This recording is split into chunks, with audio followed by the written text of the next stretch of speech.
சாய்ராம் ஜெய் சாய்ராம். சாய் பிள்ளைகளுக்கு அனைவருக்கும் அன்பு வணக்கங்கள். என் அன்பு பிள்ளையே, உன்னை தேடி நான் வருவது இது 9வது முறை. இதையும் தவறவிட்டால் நான் பொறுப்பல்ல. நான் உனக்கு கஷ்டங்கள் தரும்போது நீ கலங்கி நிற்காதே. அவர் உனக்கு கஷ்டங்கள் தருவது உன்னை சோதிக்க அல்ல, உன்னை சுற்றி உள்ள உறவுகளில் எத்தனை போலி உறவுகள் உள்ளன என்பதை உனக்கு உணர்த்தத்தான். நிம்மதியுடன் வாழ வேண்டும் என்றால் மாற்ற வேண்டியதை மாற்று, மாற்ற முடியாததை ஏற்றுக்கொள், ஏற்க முடியாததை நீக்கிவிடு. அடுத்தவரிடம் நீ உரிமை எடுக்கும் போது அவர் அதற்கு தயாரா என்பதை ஒரு கணம் யோசித்து எடு. அனுமதியின்றி எடுக்கும் உரிமை அர்த்தமற்ற வருத்தங்களை உண்டாக்கிவிடும். சூழ்நிலைகள் எதுவாக இருந்தாலும் அதை காலத்திடம் ஒப்படைத்து விட்டு நிம்மதியாக இரு. காலத்தை போல் பழிவாங்க வேறு ஒன்றும் இல்லை. வினை விதைத்தவன் காலத்தால் தான் வினையும் அறுவடை செய்ய வேண்டும். பொறுமையாக நடந்து கொள். பச்சோந்திகள் உருவ நிறத்தை தன் சூழ்நிலைக்கு ஏற்றது போல் மாற்றும்.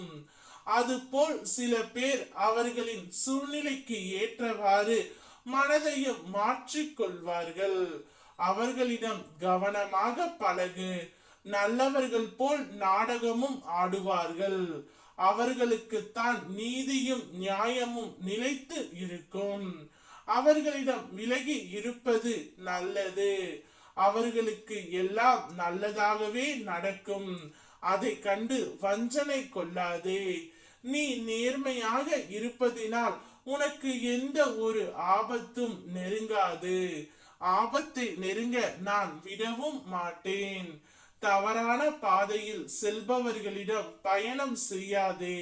அவர்கள் தீய வழியில் செய்கிறார்கள். உன்மேல் வீண் பழிகள் வரக்கூடும். இன்றைய காலத்தில் யாரை நம்புவது என்று தெரியாது. நீ ஒருவரிடம் பழகும் பொழுது கவனமாக பழகு. உன் கஷ்டம் எல்லாம் தீரப் போகின்றது. உன் வாழ்க்கை மகிழ்ச்சி கட்டத்தில் போகின்றது. உன் எதிர்காலம் வளர்ச்சி அடையும். உன் வாழ்க்கையில் நடந்தவைகளை விட இனி வரும் காலங்களில் உனக்கு அடுத்தடுத்து அற்புதங்கள் வந்து கொண்டே இருக்கும். நீ நினைத்தது போல் எல்லாம் மாறும். அனைத்தையும் நான் மாற்றி காட்டுகின்றேன். நீ எத்தனை முறை என்னை அவமானப்படுத்தினாலும் அத்தனை முறையும் உனக்காக நான் வருவேன் தங்கமே. என் பிள்ளைக்காக எத்தனையும் நான் தாங்கிக் கொள்வேன். ஓம் சாய்ராம், ஜெய் சாய்ராம்.